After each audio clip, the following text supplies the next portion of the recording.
మజును అవుతావు నే వెళితే మరి నీవు మజును అవుతావు.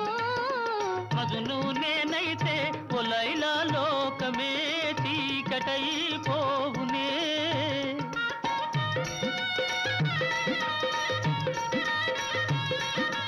మజును నేనైతే ఓ లైలా లోకమే చీకటైపోవునే. ఖుషి ఖుషిగా నవ్వుతూ చెలాకి మాటలు రువ్వుతూ హుషారుగా ఉందాములే నిషా కనులవాడా.